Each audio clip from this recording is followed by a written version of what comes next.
Captain Lee Tae-min was having a normal day until his ship picked up something strange.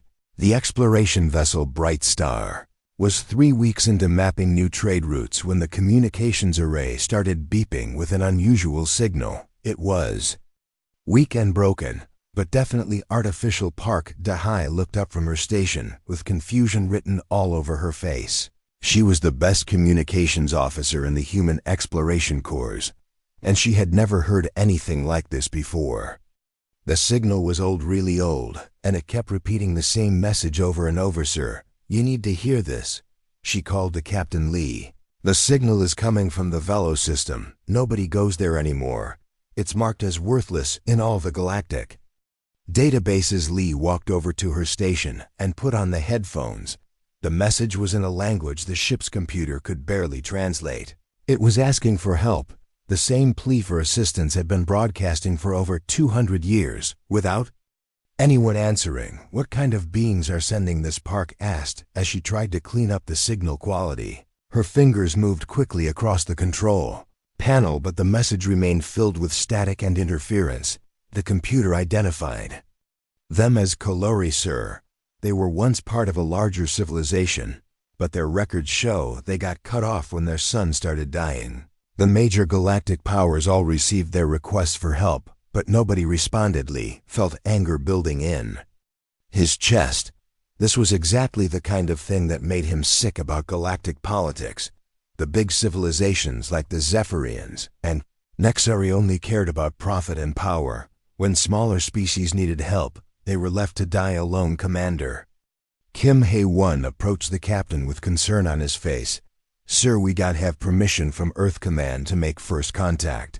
And our mission orders are very specific about mapping trade routes. We could get in serious trouble for going off course. Sometimes doing the right thing matters more than following every single rule." Lee replied. His voice was firm and determined. "Besides, humans have always been good at helping people who need it most." The ship changed course toward Velos Prime, and as they got closer, the sensors revealed just how bad things were. The planet looked terrible from space. What had once been blue oceans were now brown and dying. Continents were covered in dust storms, and the atmosphere was thick with pollution. "This is horrible," whispered Park as she stared at the main screen. "How long have they been living like this?" "According to the galactic records, about 3 centuries, Kim replied, reading from his tablet. "The Zephyrian Trade Federation examined the system 200 years ago. They declared it had no valuable resources and no strategic importance. The Nexari Empire sent a survey team 150 years ago. They came to the same conclusion. What about the Quantum Collective or the Crystal Hegemony?"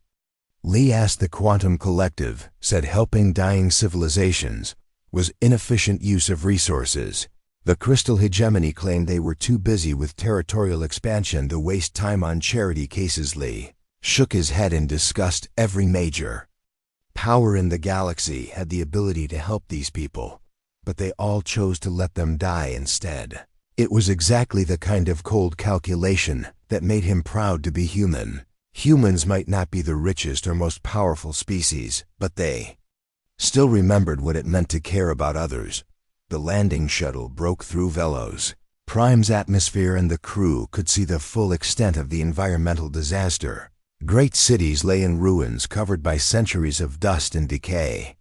Rivers had dried up, leaving only cracked earth behind. Mountains that should have been green with forests were bare rock and sand. But in one small valley, their sensors detected life signs and active technology. Someone was still alive down there. After all these years of abandonment, the beings who met them at the landing site were unlike anything in the galactic databases. The Kolori stood about 4 feet tall, with large, gentle eyes that seemed to hold all the sadness in the universe. Their skin was covered in soft fur that changed colors based on their emotions. Right now it was showing deep blue, which the ship's computer identified as desperate hope. Mixed with disbelief, Elder Kira was their leader, and she spoke through an old translation device that hadn't been updated in decades. "You came," she whispered, and her voice was filled with wonder. "After all these years, someone finally came to help us. We received your distress signals," Lee said gently, trying to keep his voice calm and reassuring.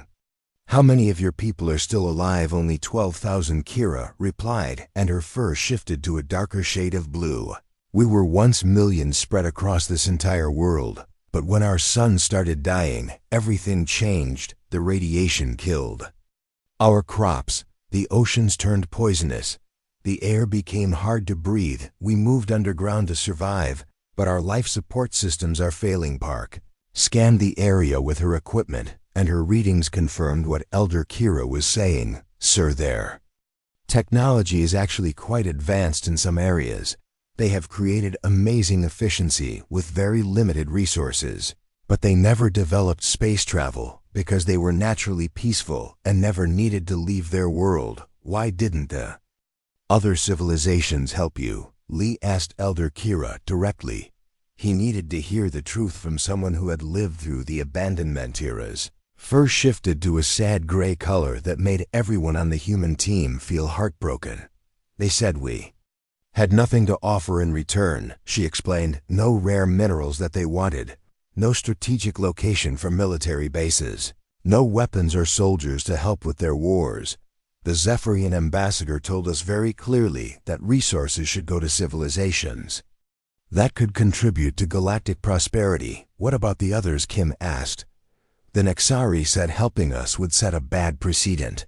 They worried that every failing civilization would start expecting assistance if they helped us." The Quantum Collective ran calculations and decided we were not worth the investment. The Crystal Hegemony never even responded to our messages. "That's horrible," muttered Park under her breath. "We accepted our fate long ago." Kira continued, but her voice remained strong despite everything.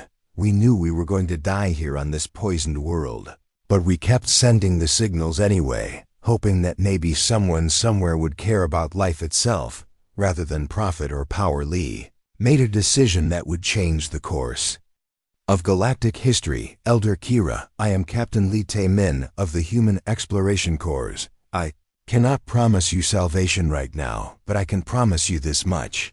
Humans will not abandon you like the others did. We are going to find a way to help your people survive." For the first time in decades, Kira's fur showed bright yellow, which the computer translated as pure joy and hope mixed with gratitude. "You would do this for us?" she asked.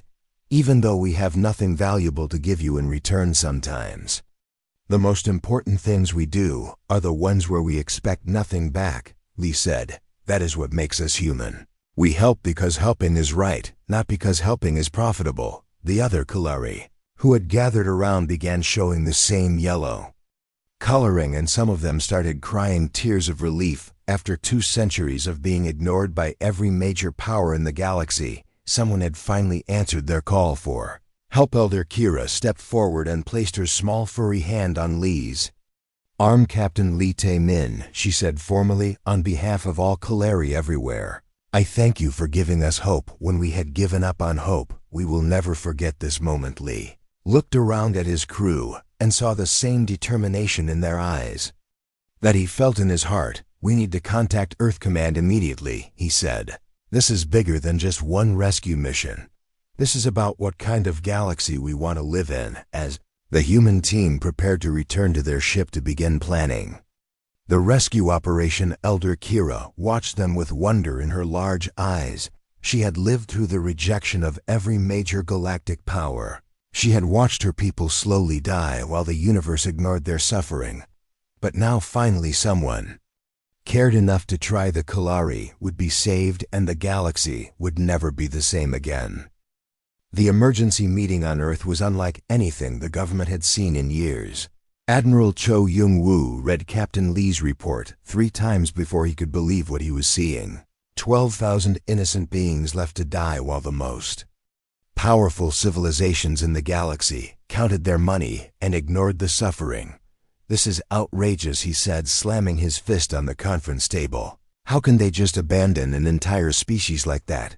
Director Yoon Mi-suk from the Treasury Department looked worried as she reviewed the cost estimates. "Admiral, the numbers are staggering. We would need to retrofit colony ships with completely new life support systems. We would need to find them a new planet and support them for years while they rebuild their civilization. Our budget is already stretched thin with human expansion projects. Foreign Minister Bai Dong-hain raised another concern. And there are serious political risks here if we help the Kalari without permission. We could anger several major galactic powers. They deliberately chose not to help. These civilizations might see our rescue mission as criticism of their decisions. Admiral Cho walked to the large window that looked out over the Pacific Ocean. His grandfather had told him stories about the old days on Earth when humans fought great wars, but also showed great kindness. There was a man named Raoul Wallenberg who saved thousands of people from certain death. When people asked him why he risked everything for strangers, he said a person is not really a person if they cannot help another person who needs it. That is a beautiful story, Admiral Director Yoon replied. But we are not talking about saving one person. We are talking about an entire alien species and using resources that could help human colonies grow and develop. Are we really going to sit here and argue about whether 12,000 lives are worth saving? Interrupted Dr. Han So-young, the chief scientist who studied alien life forms. I have been looking at Captain Lee's data. The Kalari have developed incredible medical technology out of pure necessity. Their knowledge could help humans and other species for hundreds of years. But more than that, they are intelligent beings who deserve to live. General Park King-ho, who commanded the Human Defense Forces, had military concerns. If we help the Kalari, every failing civilization in the galaxy will come to us asking for help.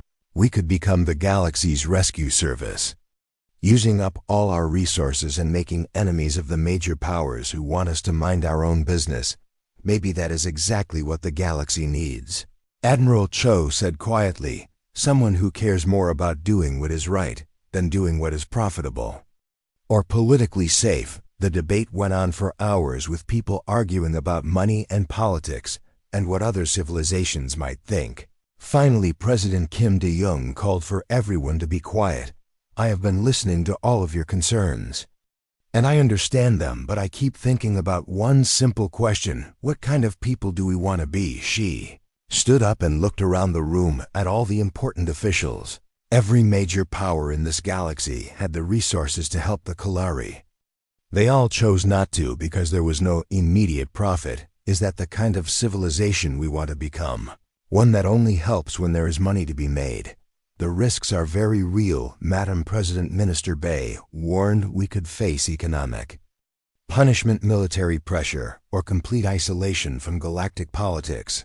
And if we do nothing, 12,000 innocent people die while we sit here counting our money.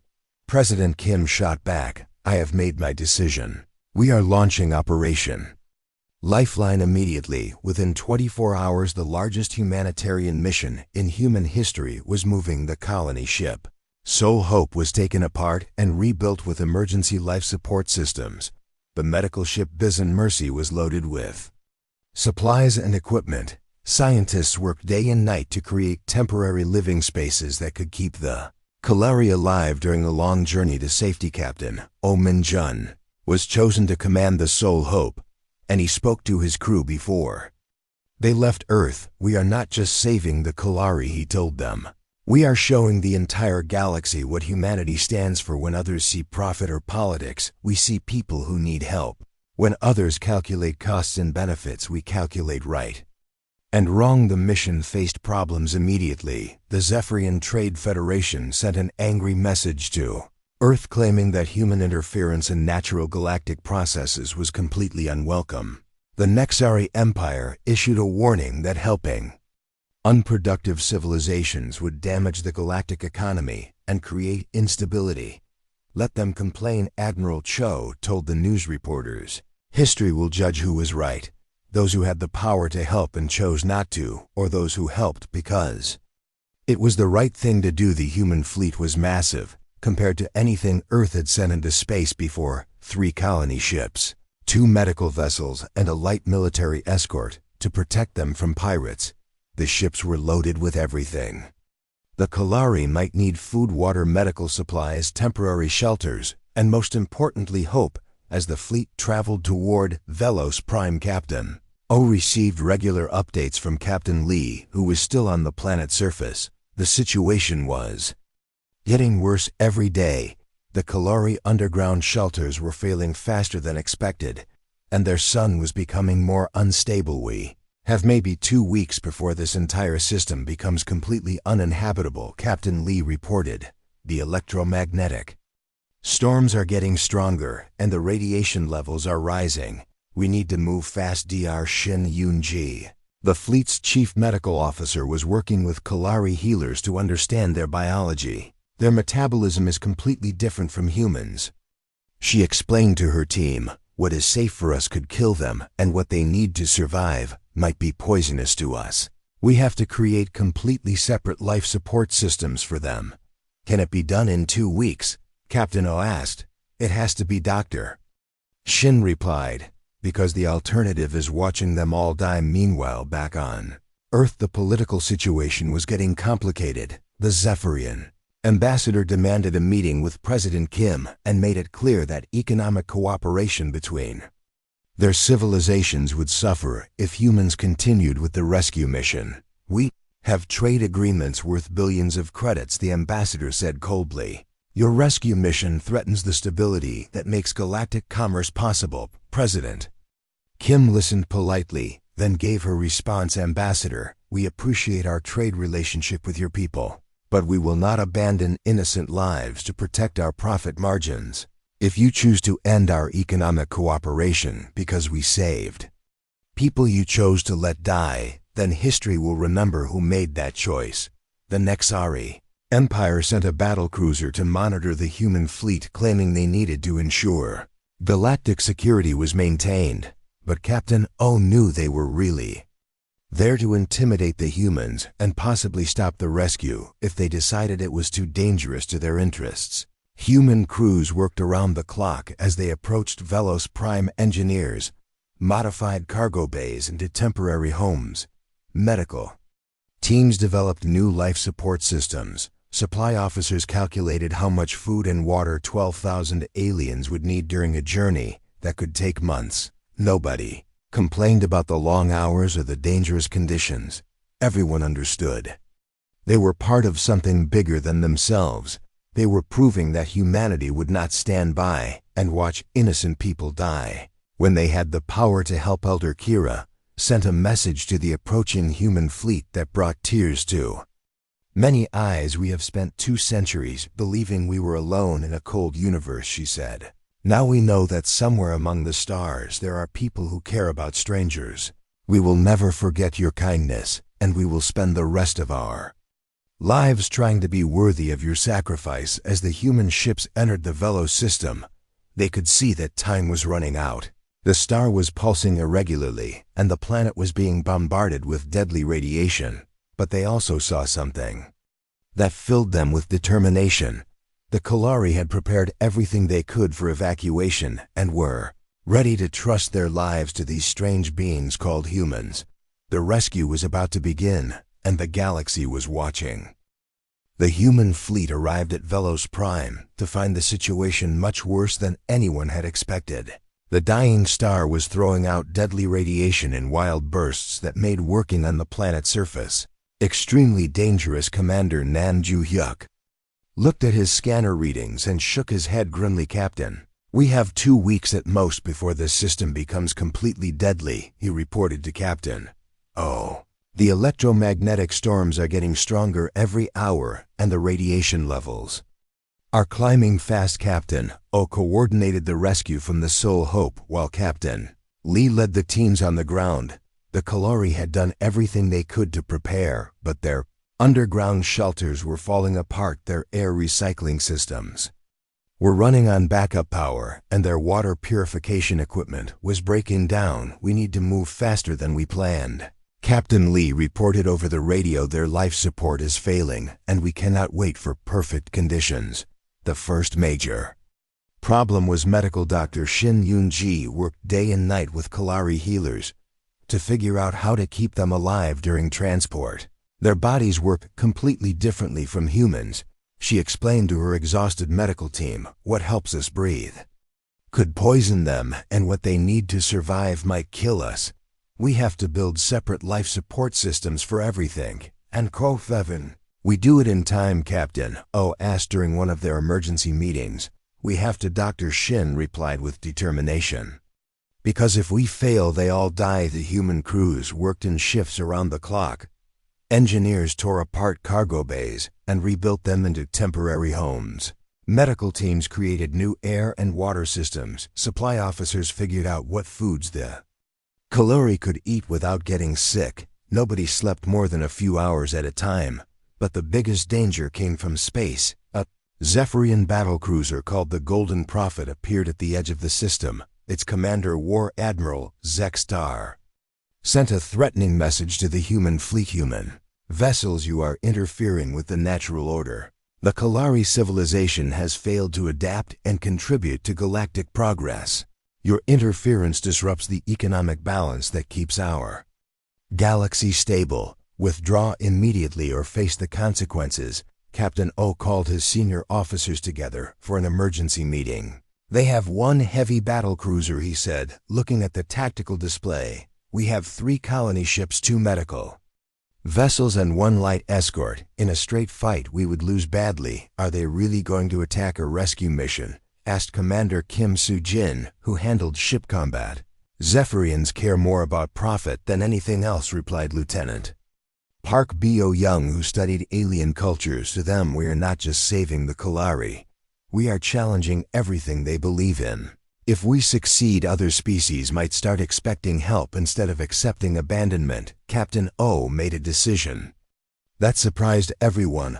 Open a communication channel to the Zephyrian ship, he ordered. Full broadcast on all frequencies so everyone in the galaxy can hear, sir. Commander Kim looked confused. If they want to stop us, they will have to do it in front of the entire galaxy, Captain O explained. The communication screen showed War Admiral Zexstar, a tall metallic being with cold calculating eyes. Human captain, you have ignored our warning. Prepare to be removed from this system, War Admiral. Captain O replied calmly, I want to make sure I understand your position correctly. You are threatening to use military force to prevent the rescue of 12,000 dying civilians. Is that right? We are maintaining galactic order. The Kalari serve no economic purpose. Resources spent on them are resources wasted. I see, Captain O nodded. And you believe that military force is justified to make sure these people die? Emotion is inefficient, Zexstar replied without changing expression. Logic demands that resources go to productive civilizations only. Then let me share some human logic with you, War Admiral. We are broadcasting this conversation to every civilization in the galaxy. Everyone is watching right now. You can attack us if you want, but the entire galaxy will see you destroying ships full of doctors and engineers who came here to save lives. For the first time, Zexstar looked uncertain. The Zephyrians were traders first, and they understood that reputation was important for business. You are trying to manipulate public opinion. I am simply making sure everyone sees the choice clearly, Captain O replied. You can let us save innocent lives, or you can become known as the civilization that murders people trying to help others. The communication channel went silent for several long minutes. Finally, Zexstar spoke again. The Zephyrian Trade Federation will remember this interference. Humans, there will be economic consequences for your actions. We will deal with those consequences when they come, Captain O said firmly. Right now we have people to save. The Zephyrian ship moved back to the edge of the system, but continued watching. Meanwhile, the rescue operation continued at maximum speed. Human engineers worked alongside Kalari technicians to evacuate the underground shelters. Families loaded onto transport shuttles with whatever belongings they could carry. Work was dangerous and exhausting. The planet's surface was being hit with radiation storms that could kill anyone caught outside. The shelter's transport shuttles had to time their flights perfectly to avoid the worst of the electromagnetic pulses. One shuttle lost power during a storm and had to make an emergency landing, but the crew managed to fix it and continue the evacuation. Elder Kira was among the last Kalari to leave the planet. As she stepped onto Captain Lee's shuttle, she looked back at her dying world one final time. "We have lived here for 10,000 years," she said. "Sadly, our ancestors built great cities and created beautiful art and developed deep wisdom. Now it all ends now." Captain Lee said gently, "Your civilization does not end here. It continues with your people. You will build new cities and create new art and develop new wisdom. The place changes, but the culture lives on." The rescue teams worked desperately as the star became more unstable. Radiation levels climbed higher every hour, and the electromagnetic storms grew stronger. Several times they had to stop the evacuation completely when the storms became too dangerous for the shuttles to fly during one particularly bad storm. Lieutenant Park Bo Young was caught on the surface when her shuttle lost power. She took shelter in an abandoned Kalari building while the radiation storm raged outside. When the storm finally passed, she found that several Kalari had stayed behind to make sure she was safe, even though it put their own lives at risk. "Why did you risk yourselves for me?" she asked them through her translator. "Because you risked yourself for us," one of them replied simply. "That is what people do for each other." As the final shuttle prepared to leave Velos Prime, the planet star erupted in a massive solar flare that would have killed anyone still on the surface. The timing could not have been closer, Captain Lee reported from his shuttle as they pulled away from the planet. "We got them all. Every single Kalari is safely aboard our ships." Rescue was complete, but now came an even bigger challenge: finding the Kalari a new home. Somewhere in a galaxy where most civilizations had already proven they did not care about helping others, the human fleet began the long journey to find a planet where 12,000 refugees could start their lives over, but they had proven something important to the watching galaxy. Sometimes the right thing to do is also the hardest thing to do, and sometimes the most important victories are won not with weapons, but with compassion. The Kalari was safe, and the galaxy would never be quite the same again. The search for a new world for the Kalari took 3 long months and tested human diplomacy like never before. Captain O found himself talking to civilizations that had never heard of humans, trying to convince them to give a home to 12,000 refugees who had nothing to offer in return. First civilization they approached was the crystalline hegemony administrator. Vexlin was a being made of living crystal who listened to the human request with obvious doubt. "You want us to give you an entire planet for beings who cannot pay for it? This makes no sense from a business perspective. They are not asking for charity." Ambassador Li Ji-woo explained patiently. She had joined the fleet specifically to handle these difficult negotiations. The Kalari are willing to work and contribute to whatever society accepts them. They have advanced knowledge of medicine, sustainable living, and environmental harmony that could benefit your people greatly. If their knowledge was so advanced, why could they not save their own planet? Vexlin asked dismissive. Lither Sung was dying, Ambassador Lee replied calmly. No amount of technology can restart a dying star, but their expertise in making the most of limited resources could help any civilization that accepts them. The crystalline hegemony refused, just like the next 6 civilizations they approached. Each had different excuses. Some worried about setting a precedent of accepting refugees. Others claimed they had no suitable worlds available. A few simply said they did not want to anger the major galactic powers by helping people those powers had chosen to abandon life. Aboard the human ships was becoming harder every day. The Kalari were grateful beyond words, but they were also deeply depressed. They spent their time in specially built habitat modules, unable to work or contribute, completely dependent on human charity for everything they needed. Elder Kira came to Captain Lee with growing worry. "Our people are losing hope," she said, her fur showing the dull gray color of despair. "We are grateful for your help, but we cannot live as permanent refugees forever. We need purpose. We need a way to help ourselves and contribute to our own survival." Dr. Han So-young, who had been studying Kalari technology, had an important idea. What if we stopped treating them like refugees and started treating them like partners instead? Their knowledge could solve problems we have been working on for years. She was absolutely right. The Kalari understanding of biological systems led to medical breakthroughs within weeks. Their farming techniques could completely change how food was grown. Their methods for recycling resources could help human colonies become self-sufficient much faster. They are not refugees anymore, Dr. Han reported to Earth Command. They are valuable allies. Any civilization that accepts them will benefit enormously from their knowledge and skills. Completely changed how Ambassador Lee approached the negotiations. Instead of asking for charity, she began offering partnerships.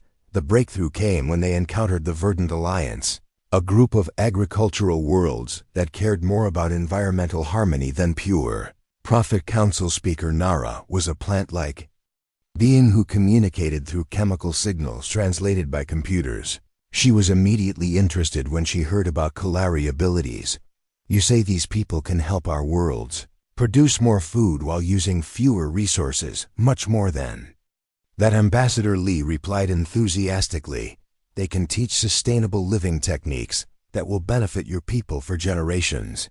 In return, they just need a place to call home and the chance to rebuild their civilization. But what about the political problems? Council Speaker Nara asked. The major powers have made it very clear they do not approve of helping failed civilizations. What if they decide to punish us for accepting the Keller? Captain O had been preparing for this exact question. Council Speaker, I want you to think about something right now. Every civilization in the galaxy is watching this situation. They are seeing who helps and who does not. When future crises happen, and they will happen, which side of history do you want to be remembered for being on the side that helped? Nara replied without any hesitation. The negotiations took 2 more weeks of careful discussion, but finally an agreement was reached. The Verdant Alliance would provide the Kalari with an uninhabited but fertile world called New Garden. In return, the Kalari would share their biological and agricultural knowledge and help develop sustainable farming across all Alliance worlds. It is perfect, Elder Kira said when she saw the first images of New Garden transmitted from Alliance survey ships, forests and rivers, and rich soil. We can build a new civilization there, one that contributes to the galactic community instead of just surviving. But the major galactic powers were not finished causing problems. As the human fleet escorted the Kalari toward their new home, they found a military blockade waiting for them.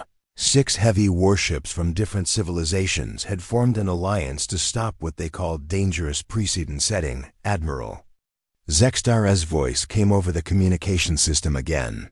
Humans, you have caused enough disruption. We cannot allow you to establish a colony that proves resource waste on unproductive civilizations is acceptable. You are going to attack refugee ships? Captain O asked with disbelief in his voice. We are preventing galactic economic instability, replied Commander Track of the Nexari Empire.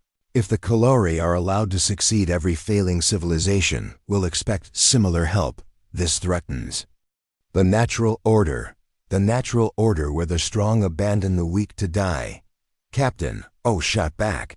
Where compassion is considered a threat to stability. Exactly, Zextar said coldly. Efficiency demands it. What happened next became one of the most important moments in galactic history. Captain O opened communications on all frequencies, broadcasting to every ship station and world within range.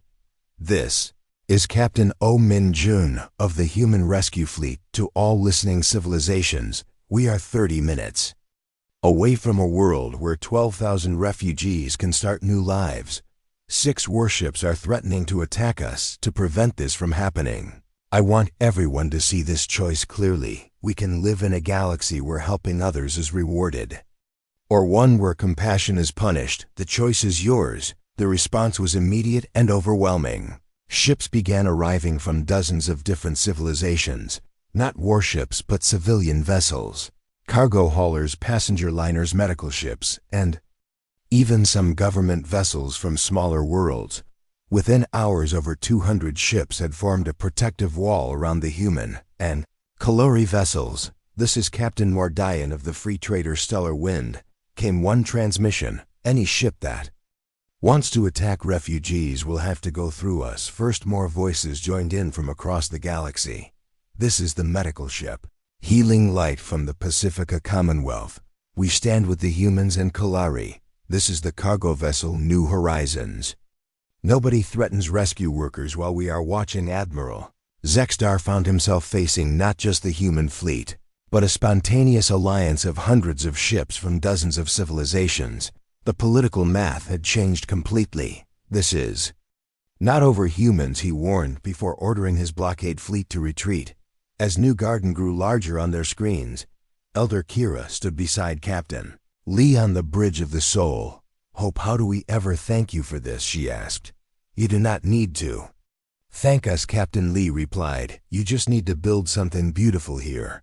Show the galaxy what is possible when people help each other instead of abandoning each other. First Kalari shuttles landed on New Garden 3 hours later, beginning a new chapter for their ancient civilization. But more importantly, they had started something much bigger, a movement that would change how the entire galaxy thought about helping others.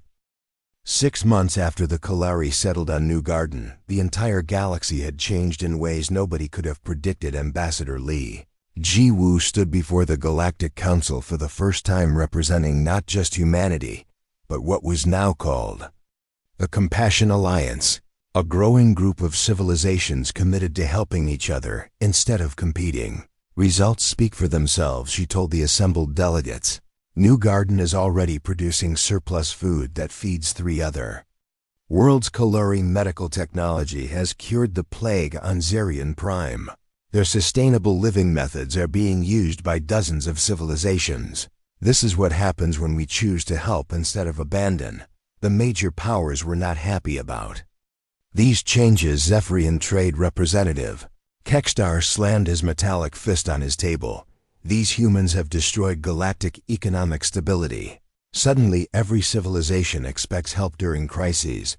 The natural process of allowing weak civilizations to fail has been completely disrupted. Natural process, Ambassador Lee replied with barely controlled anger. You mean letting intelligent beings die when you have the power to save them? That is not natural selection. That is deliberate cruelty disguised as economic policy. Emotion over logic will destroy galactic civilization, warned Nexuri Ambassador. Trek resources are limited. They must go to civilizations that can contribute to overall galactic power and wealth. Council Speaker Varn, who had mediated galactic disputes for centuries, raised his hand for silence. The question before us is simple. What kind of galaxy do we want to live in? One where strength helps weakness, or one where strength abandons weakness to preserve its own advantages? Debate continued for days, but the real decision was being made outside the council chambers. More civilizations joined the Compassion Alliance every week. The Healing Consortium contributed medical technology. The Artisan Collective offered cultural exchange programs. The Frontier Federation provided ships for refugee assistance missions. Meanwhile, the Kalari were proving their worth beyond anyone's wildest expectations. Dr. Shin Yoon-ji worked with Kalari scientist Kayla on revolutionary medical treatments. Their partnership had already produced cures for 3 diseases that had killed millions. They think differently than we do, Dr. Shin explained to a gathering of galactic medical professionals. Where we see problems to solve with technology, they see ecosystems to balance with wisdom. Engineer Nam Ju-hyuk partnered with Kalari architect Mayron to design space habitats that were both efficient and beautiful. Human engineering focuses on making things work. Nam admitted Kalari design focuses on making things harmonious. Together we are creating something neither of us could achieve alone. Success stories kept multiplying. Kalari agricultural techniques helped transform dead worlds into gardens. Their understanding of sustainable resource use allowed civilizations to expand without destroying their environments. Most importantly, their philosophy of helping each other began influencing diplomatic relations across the galaxy. But the biggest change came from an unexpected crisis. Admiral Lee Tae-min, who had been promoted after the successful rescue, received an urgent message from Earth Command. Sir, reported Lieutenant Park. Dahai, we are getting reports of a massive emergency in the Outer Rim. The stellar plague is spreading faster than anyone predicted. Entire civilizations are asking for help. The stellar plague was a quantum virus that attacked space technology, making interstellar travel impossible for affected civilizations. Traditional approaches had all failed, but the HFY scientists believed they might have a solution based on their understanding of how biological and technological systems could work together. This is our chance to prove the Compassion Alliance is not just about refugees, Admiral Lee told the Emergency Council meeting. We can show the galaxy that cooperation solves problems that competition cannot. Within days, the largest joint mission in galactic history was launched. Human ships provided transportation and coordination. HFY scientists led the research effort. The Healing Consortium supplied medical support. Dozens of other civilizations contributed resources, expertise, and personnel. Even some of the major powers quietly offered assistance. Zephyrian Administrator Vixler privately contacted Ambassador Lee with an offer to provide specially shielded cargo vessels. Not official support, she clarified, but perhaps our interests align when the entire galactic economy is threatened. Mission took 4 months and saved 17 civilizations from complete technological collapse. The breakthrough came when HFY scientist Jira combined human quantum mechanics with traditional HFY biological harmony principles. Technology and life are not separate, she explained to the mixed research team. They are part of the same universal system. Heal one, and you heal the other. When the crisis ended, the galactic political landscape had changed permanently. The Compassion Alliance now included over 40% of known civilizations.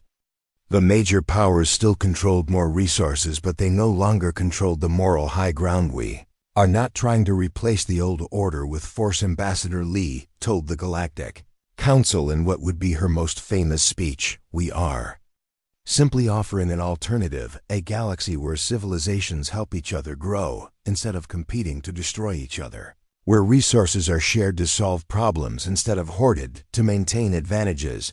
Council Speaker Varn rose slowly, his ancient voice carrying across the chamber. In my 3 centuries of service, I have seen the rise and fall of many galactic powers.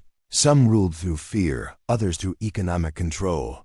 But I have never seen a movement that gained influence by giving help instead of demanding submission. The humans and their allies have shown us something we had forgotten. That true strength comes from lifting others up, not pushing them down. The formal vote was closer than expected, but the Compassion Alliance was officially recognized as a legitimate alternative to the traditional power structure. The galaxy would now have 2 competing models of civilization: the old efficiency-based hierarchy and the new cooperation-based alliance. Elder Kira, now serving as the HFY representative to the Alliance Council, stood with Admiral Lee as they watched the vote results. From a dying world to the center of galactic politics, she mused, her fur showing the golden color of deep satisfaction. Did you ever imagine it would lead to this? When you first answered our distress, Callie knew it would lead somewhere important. Admiral Lee replied, but I thought we were just saving one civilization. I did not realize we were changing the entire galaxy. Perhaps that is the most human thing of all. Kira observed, you do what is right without calculating all the consequences. You act from compassion first and let wisdom follow. As they spoke, reports were coming in from across the galaxy. The Verdant Alliance had voted to join the Compassion Alliance. 3 former Zephyrian client states had declared independence and requested alliance membership. Most surprising of all, a faction within the Nexari Empire was openly advocating for a policy shift toward cooperative development instead of competitive expansion. This is just the beginning, Admiral Lee said as he looked out at the stars. We have shown the galaxy that there is another way to live together. Now we have to prove that way can last and grow. The story of the HFY rescue had become legend across the galaxy, but its real impact was just starting to unfold. In a universe that had grown cold with competition and calculation, one species had remembered that the greatest strength comes from helping others find their own strength. and that memory was spreading one rescued civilization at a time toward a future where no one would ever again be left to die alone while others counted their profits among the stars. The galaxy had learned that sometimes the smallest act of kindness can change everything, and that humans, despite being newcomers to galactic politics, understood something that the older civilizations had forgotten, that helping others is not just the right thing to do. It is the smart thing to do, because a galaxy where everyone helps everyone else is a galaxy where everyone can thrive.